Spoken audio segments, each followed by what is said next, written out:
Hey guys, welcome back to the next part of Rage. I am doing a post-commentary video, simply because my voice recording software crashed while I was in the middle of... It actually crashed at the beginning of recording this footage, and I didn't know about it, so I did a full, near 40-minute recording of gameplay, and whatever I was talking about was not being recorded. And if I recall, this is the part I was talking about, the beautiful scenery of this map, and it's just a shame that it wasn't incorporated into the actual footage. I mean, not the footage, the actual game itself. Instead, it's gotta be a DLC. And I'm also wondering, like, how did we get outside when we just entered the sewers, or, you know, we just went underground from the jackpot station, so I don't even know, you know, what location this is at. It doesn't look like it's by Wellspring or anything like that. But, yeah, all the things I was talking about, I don't remember what they were, because I played this Mr. Yesterday now. Yeah, I played this a few days ago, so I don't remember exactly what I was talking about. If I do remember, I'll try to recap. Somehow, I don't know how they detected me there. The guy just flew in on a jetpack.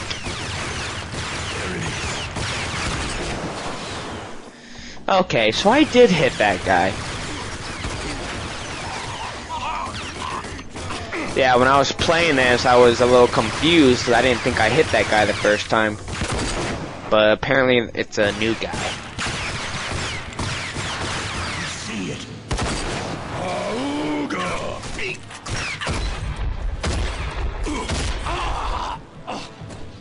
Auga, give me your shit.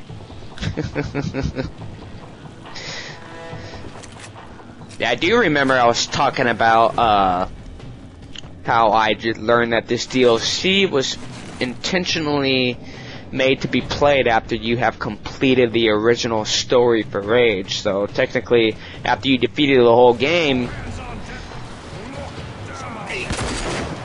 you make good use of the, like, the BFG machine gun or whatever it's called.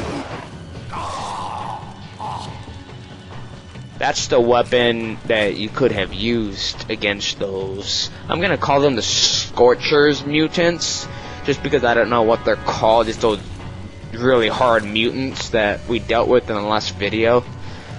You know, I think they could have gone down pretty easily with the BFG machine gun, or whatever that big badass gun you get at the very end of the game.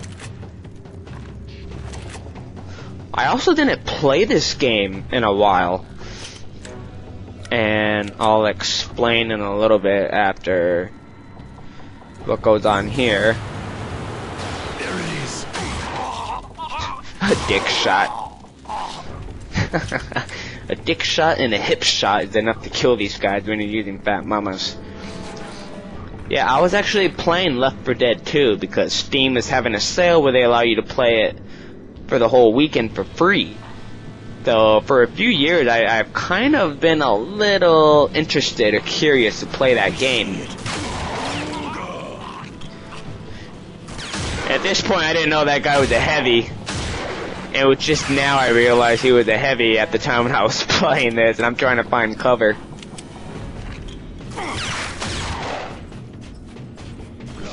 He ends up taking a few shots to the head, too. I knocked off his helmet, and then 2 shots to the head.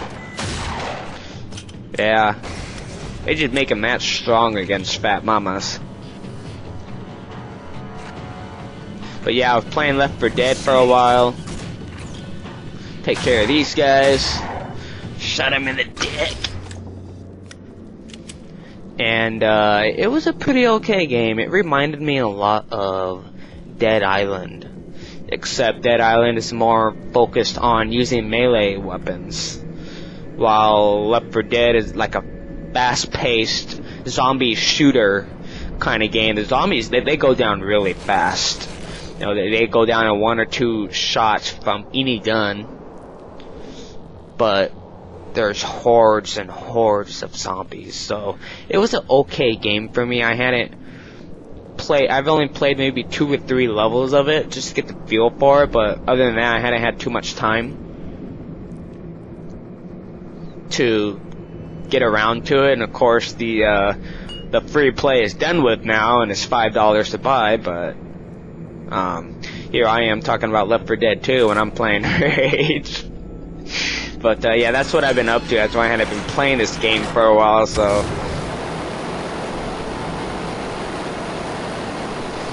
I did go ahead and I just bought a whole lot of stuff from that guy at the beginning of this video.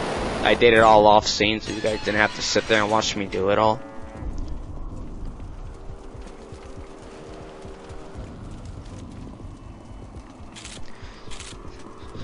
Okay, so there was another thing I was talking about while I was playing this that didn't get recorded. It was the Ultra Nightmare difficulty.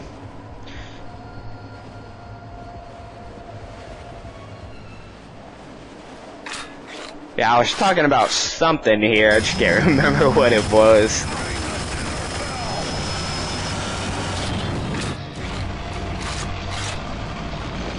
And this whole time I'm fighting in this scene, I thought I had the AB2X rounds out.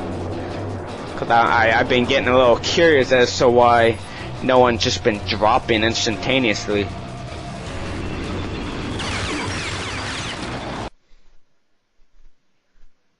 Of course I do a quick save. But you never know what's gonna happen here. There it is. Someone catch all this blood. Kind of awkward just rewatching myself and commentating over my own footage. My first post-commentary video. I've never done these before. Happy birthday. Good thing I looted those guys. There it is.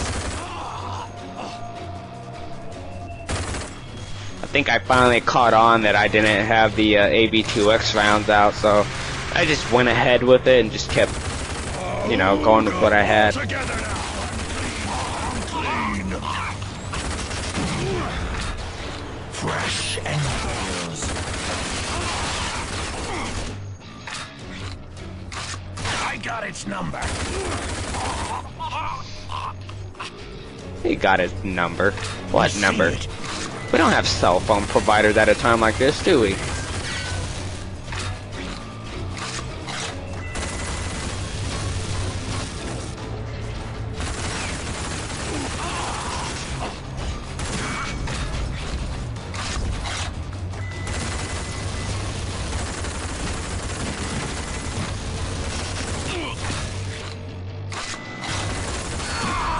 Yeah, if you didn't notice, I finally switched over to the AB2X rounds.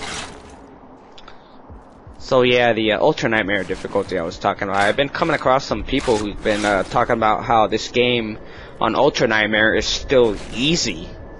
And, you know, for me personally, I know this whole time I've been bagging about how just Ultra Nightmare is so fucking hard to play. And, you know, there do come times when people might say the hardest difficulty is easy, and as far as I can understand, that's because they played this game so many times that they memorize, you know, like almost every single event that's going to occur in the game. So yeah, of course that's going to make the game easy on any difficulty. I just hate it when people bag about other people who just suck at, you know, first person shooters, because for them it was easy when they probably played it 50 times. If you guys don't know about this part, there is a skull that spawns after you pick up that Filtrite crystal that you can put on this stone right here. So I know a lot of people like pick up the Filtrite crystal and then they just set it right back down onto the other block to keep that door open. But yeah, that's just a little trick here. But yeah, that's what I gotta say about the Ultra Nightmare difficulty. Usually when I play games, I'll play a game and I will beat it once, and then I won't play it for a few months.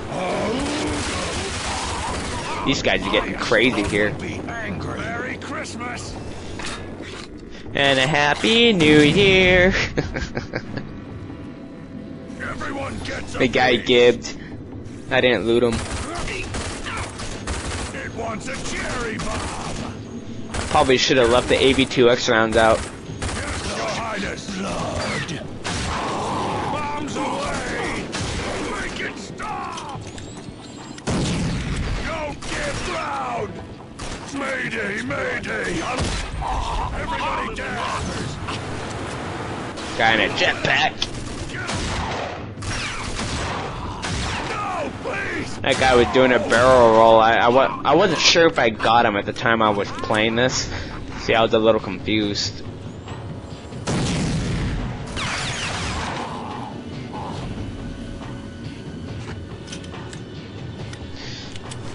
But yeah, when I play games, I beat them once, and then I don't play them for a few months, and then I replay them again.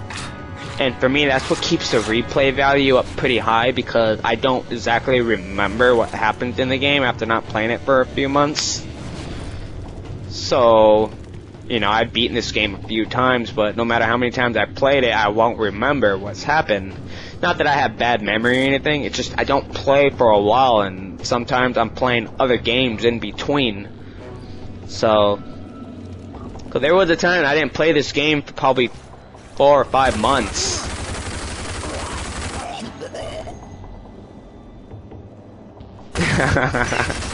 Guy just pops his head out. Yeah, at one point I didn't play this game for like 5 months, and then when I got the news that the Scorchers DLC came out, it came out with the Scorchers DLC. It came with a new difficulty, which is Ultra Nightmare. So after not playing the game for 5 or 6 months, We see it.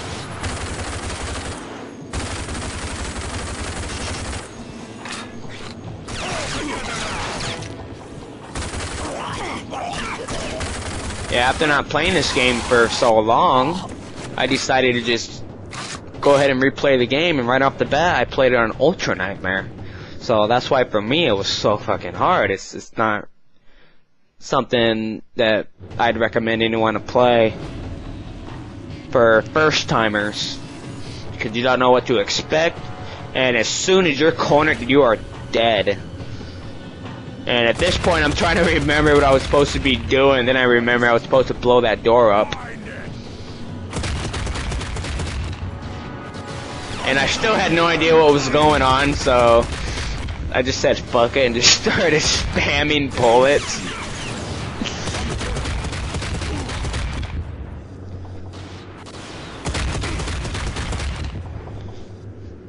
Yeah, these things spread.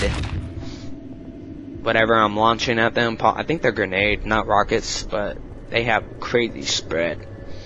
But yeah, that's my story for Ultra Nightmare. I just don't like it when people are being a little rude about it, talking about, you know, if you find Ultra Nightmare to be too hard, then you just fucking suck at first-person shooters. Like, no, we just don't play it 50 times like you do. It's just sometimes gamers piss me off, so.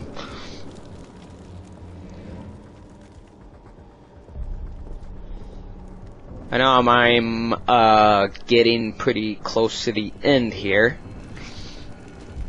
This is also a pretty freaking long video. I didn't have a timer. I wasn't keeping track, and I ended up doing a lot in this video. And then of course the save prompt pops up telling me that some action's about to go on. Of course, I ended up doing my own quick save, so.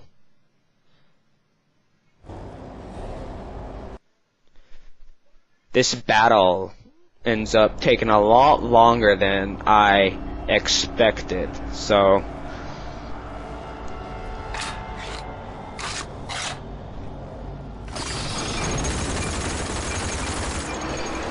In case you guys don't know about this, you are supposed to blow off. You're gonna see some glowing blue light right there on the side. You gotta blow off the cover shell first before you can damage the ship. You gotta blow off the shell and then shoot the blue light that's exposed. And there's one on each side. it does partial damage, but as soon as you remove the cover, it's just nothing. Just go all out on it. And I never tried using the authority machine gun or anything to see how effective it was. I bet that would have been pretty useful. And the shit just keep dropping bombs on me, so.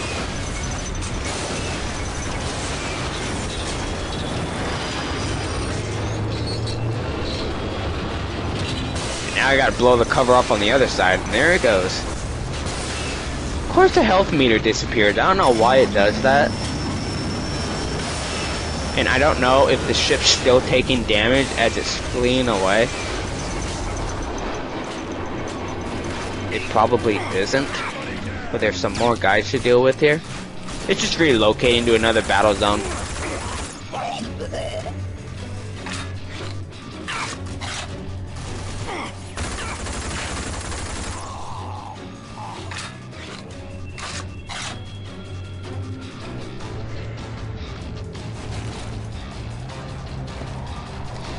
Honestly, this is like one of the most exciting, one of the funnest boss battles of the whole game. There it is.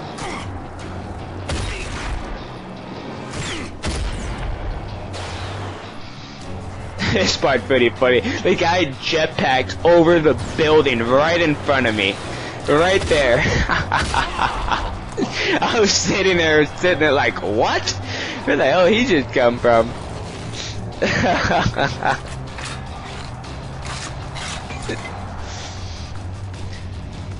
Yeah, they give me a lot of rockets. And I've already recorded the video for the next episode. And I noticed I had used up a crap load of rockets. I was just being careful on this part because I had died there several times. Must have been some kind of glitch or something. Everyone gets up.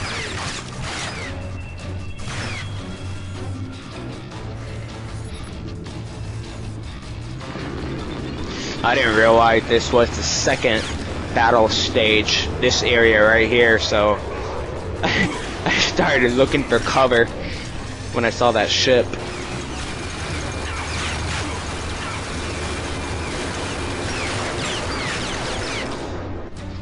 I believe I end up dying at least once.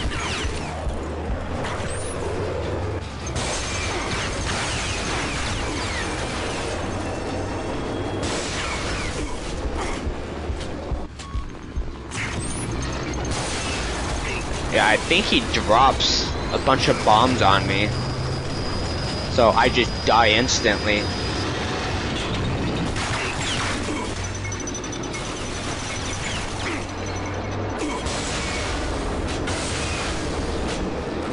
Yeah, this part of the boss battle, there are 6 glowing lights right there. You gotta shoot each one of them. See, he drops all these bombs and...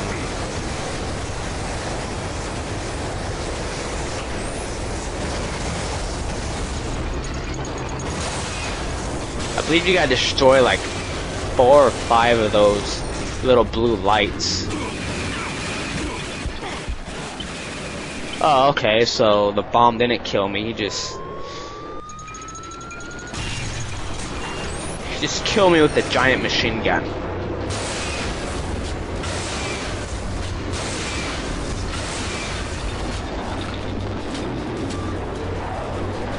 Now I'm trying to hit these guys with a rocket. And I got him.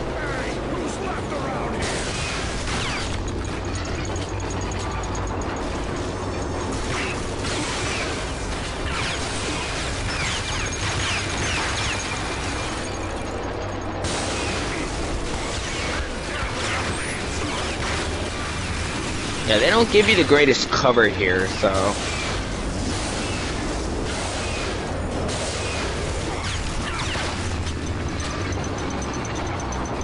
Still have yet to destroy one of those little light bulbs.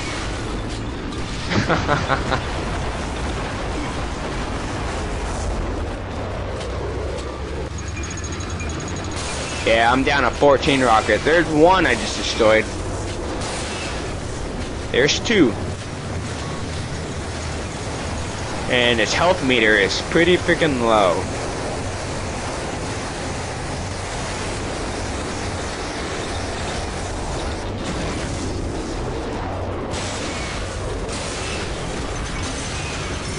There's three. Oh. Okay, so I guess you destroyed three of them in that. Yeah, the health meter's gone, so. I'm just spamming rockets, trying to destroy more of those blue lights, just for the heck of it, but if I'd realized that I only had 2 more rockets, I would have been smarter about it.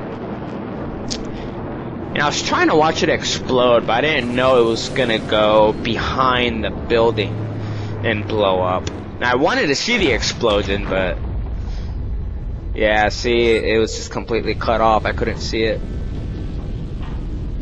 A little disappointing, but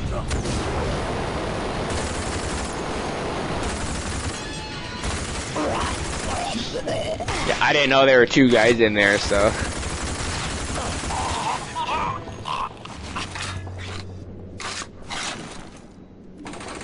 And that is about the end for the Scorchers DLC. All we gotta do is rescue Sarah, and we got a little glitch here.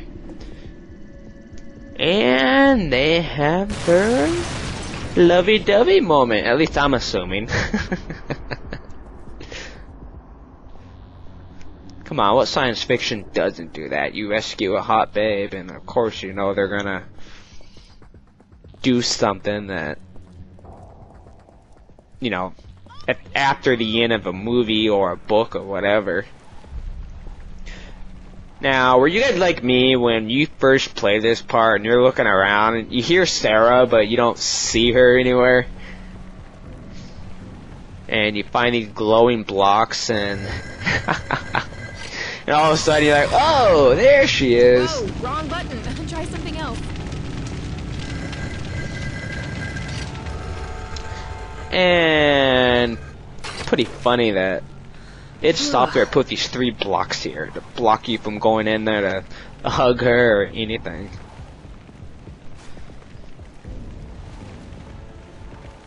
Thanks. I was getting sick of, hanging out. Wow, you really did a number on that thing. I'm guessing the Scorchers won't be rebounding from this anytime soon. And the settlers of the wasteland certainly owe you one. And they're not alone. Come on, let's head back. Now that Clive's halfway to Oasis, we can have a drink in peace. You can finally see what's under this straw of mine. You know, to celebrate saving the world and all. See, that picture right there just pretty much says it. Alright, this is the part I was ranting about. Oh, I'm glad that's over. Talking about how so nice of Mayor Clayton to give us Clive's place since he's gone missing. I guess it's the least he can do since we just saved everyone from those crazy Scorchers. Why don't you have a look around? After today, I won't be taking bounties for a while, so if you ever want to come and see me again, I'll be here. Sure. Yeah, I was ranting about, you know, like, please tell me we didn't do it on these beds. Look how dirty it looks. That's so disgusting if they did it on either of these beds. That would have, oh man. But after that I started talking about a hint for Rage 2. How this guy and Sarah conceive a child. And the focus of Rage 2 is that this guy is captured by the authority, and, you know, they manipulate him or brainwash him or whatever, and he's the bad guy. He's part of the authority squad now, and their son or daughter or whatever child they conceive grows up, and he becomes the new protagonist, and they have a little daddy and son or daughter, you know, moments, or it was just a random rant that I was having at the time. Come on, you guys. You know they did it. They traveled all the way back there, and I don't know. They probably did it while standing up, but. But yeah, that marks the end for the Scorchers DLC, and I'm just checking to make sure there's nothing left to do in Wellspring, which there isn't. So we head back to talk to Captain Marshall. And sadly, Elizabeth isn't there, so... Marshall did say that she had good feelings about me. Although I'm pretty convinced it was more than a good feeling. I need the road safer. For every bandit car you destroy, I'll give you cash. And of course she had nothing for me, so... My work here is done. I was thinking about playing another card game. Looking to try out your day. But I figured what I did last time was enough, so we'll save it for the chick at the subway town. So what we're going to do here is talk to Captain Marshall, and we're going to fly into Subway Town. So it's going to be a nice little cutscene. Ready to leave? Oh yeah. Click that accept button. Excellent. Let's go. The Eastern Wasteland. Funny how it just looks so much different than the wasteland we just came from. This place looks a lot more cool, a lot more chilly looking. I'm glad you decided to join us. We're probably just days away from the authority finding you. But you've heard the expression, out of the frying pan? Well, welcome to the fire. Out of the frying pan, welcome to the fire. I've never heard of that, and I don't understand it at all. Unless you're just a bad chef and you try to flip some eggs in a frying pan and you missed it, and it lands right into the grill, or... I saw what they were doing. Nothing like this was supposed to happen after the asteroid hit. For once, our government had a good plan and good people in place to make it happen. But General Cross changed the timing of only a few arcs. Arcs filled with his people. And that changed the course of humankind. Now, it's our job to make sure it isn't... I think the audio got cut off there. I don't think he was done talking. This game does have audio bugs. So, and There's Crescent City, or what's left of it. Our base sits right below it. Yeah, this is pretty much where they start to really get into the story of the game. Now they tell you that there's this guy named General Cross. Our base is just through that door. Who is I'm guessing is supposed to be the main antagonist of this game. But of course, I don't believe you come across him at all in this game. So... You know, I'm sure there's a Rage 2. Security code 1228. Roger, Captain. Welcome back.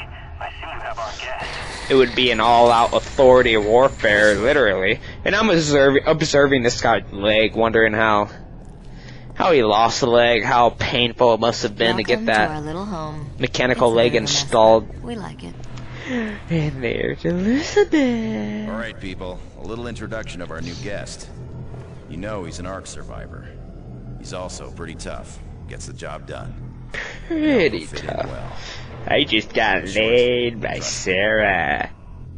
You see that arc? All in pieces over there? It was the one I was buried in.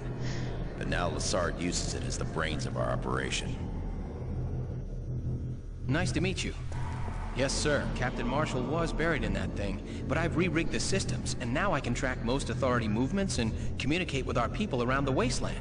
Precisely. And Elizabeth, you know. Good to see you again. And still in one piece. Actually, it's Dr. Cadence.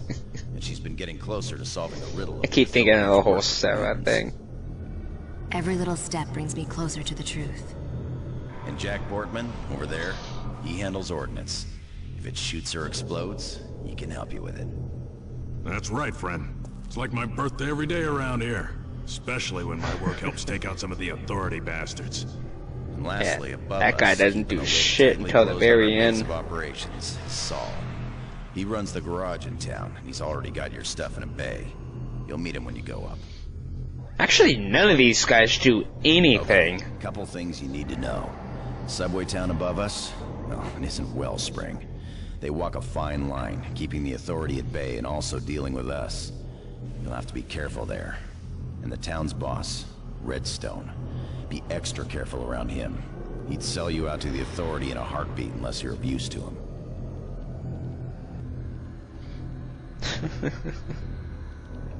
Some welcoming Okay, so the first invite thing to you the need to resistance do is team. get on Redstone's good side. See if he needs anything. Be of use to him. Otherwise, you're as good as dead. And then, you're useless to us. Think you'll be able to play his game? Yeah, get on Redstone's good side. If you can't do that, you're no good to us. Good. And remember, get But a welcome feel to the for team. how things work around here. Be useful to them. Then we can start moving on to the serious stuff. Okay, it's clear for you to go up.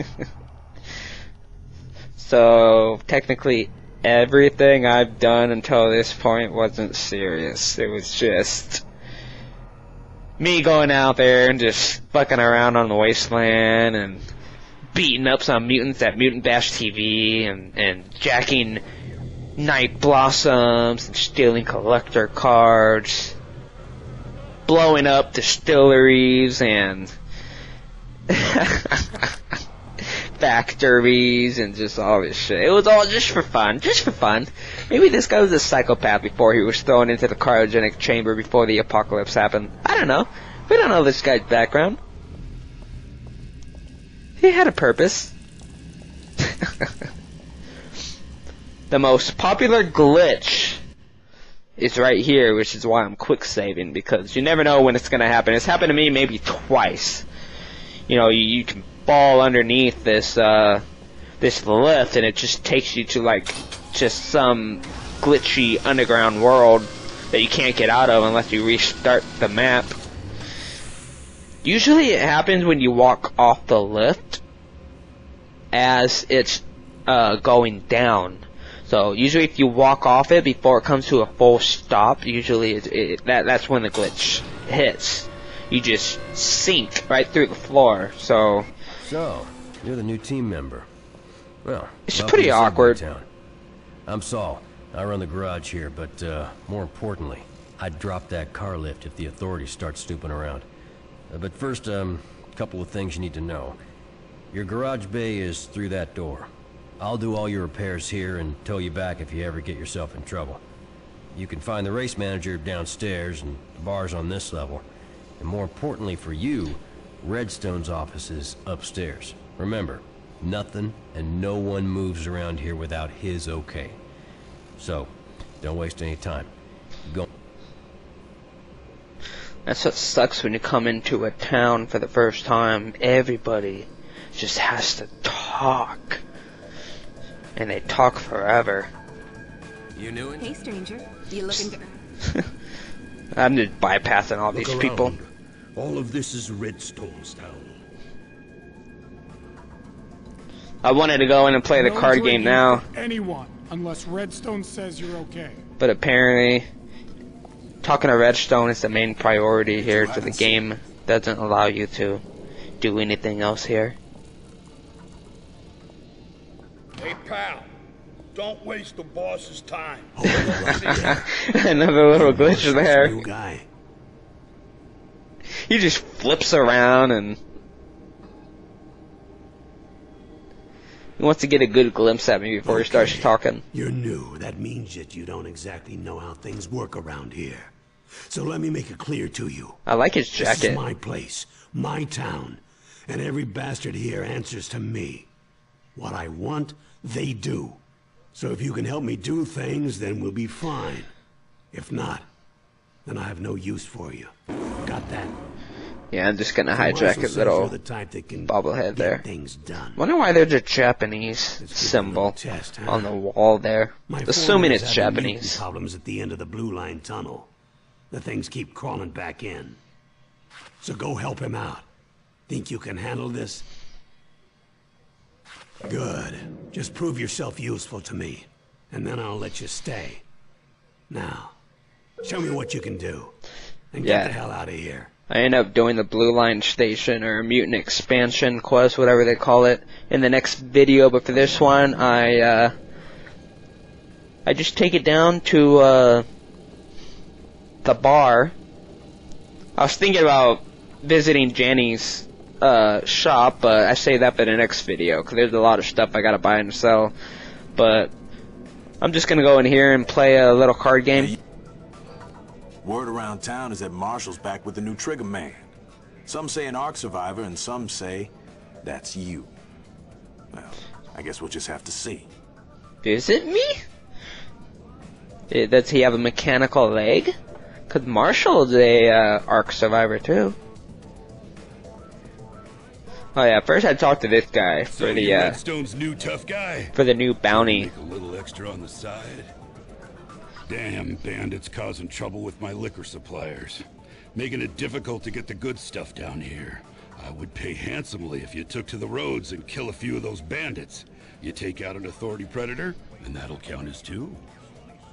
Can you handle that? Sure. Well, alrighty then.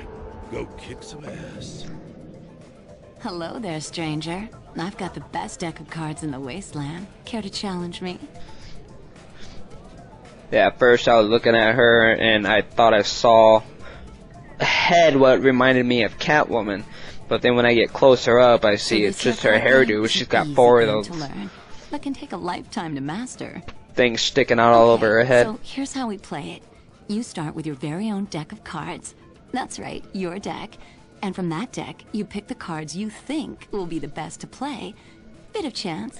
I wasn't expecting her to give me a whole description on how to play a card game, because the guy at Subway Town already did that. Not Subway, Wellspring. Think your deck of cards can stack up against mine? So we start on easy.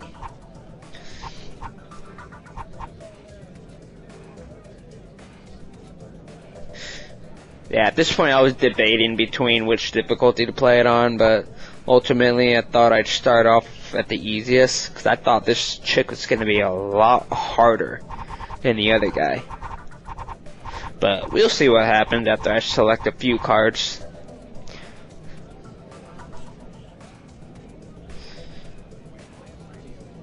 You only get 50 points, so if I pick this guy...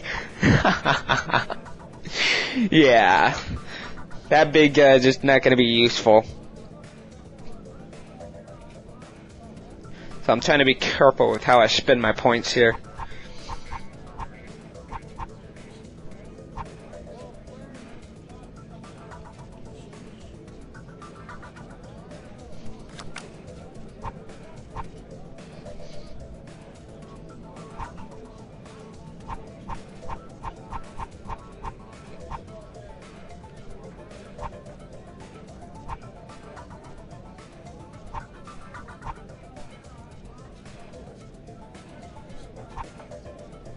Yeah, I'm trying to debate between these two mutants.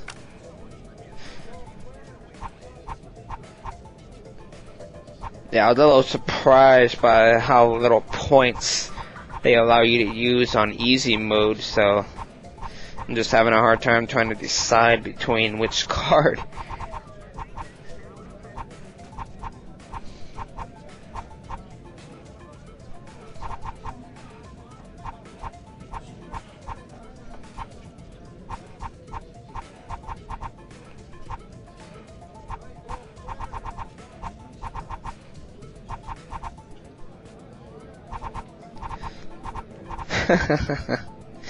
Yeah, I spent a good amount of time here. I thought about taking the risk and going with this one, because you can do 3 damage to all the opponent's cards. But you don't get to pick very many cards. So, ultimately, I went with the risk and chose to use my weakest card, which is the turret, and it only has 2 HP, so... Of course, for the first game, we both draw out vehicle cards, so...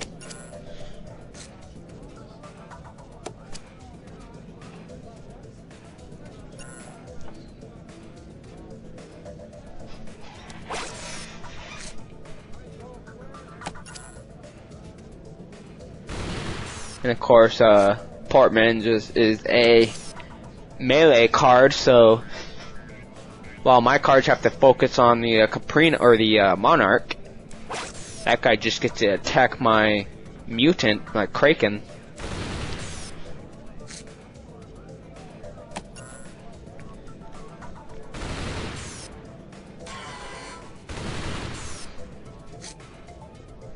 I think I only draw 4 cards, right?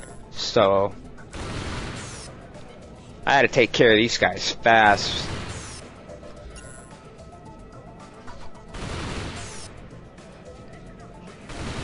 And with Elizabeth being there, I think she ends up... Oh. I thought she ends up restoring the Monarch's health for a while.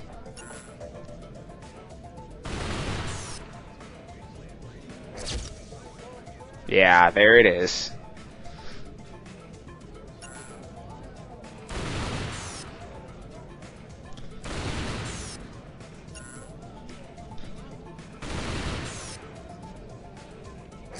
Yeah, she keeps restoring it, so I just I'm bitching about it at the point, but I take care of this guy, and then after that, all that's left is to take care of her.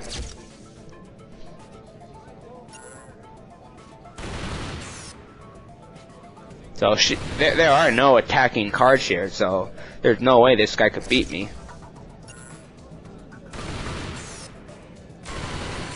So she's finally gone, and I just needed one more round and take care of that Monarch. It's such a short game when you play it on easy, so I wasn't too happy about it. Good game. So I believe in my next video, I look forward to seeing you again. I actually play this again, but I play it on You hard. look like someone interested in playing a game of cards. But I do it at the end of the video. So that is about the end of the video, and thanks for watching. This is my first post-commentary video. So until then, hopefully I won't have this problem again next time. To play. See you guys next time.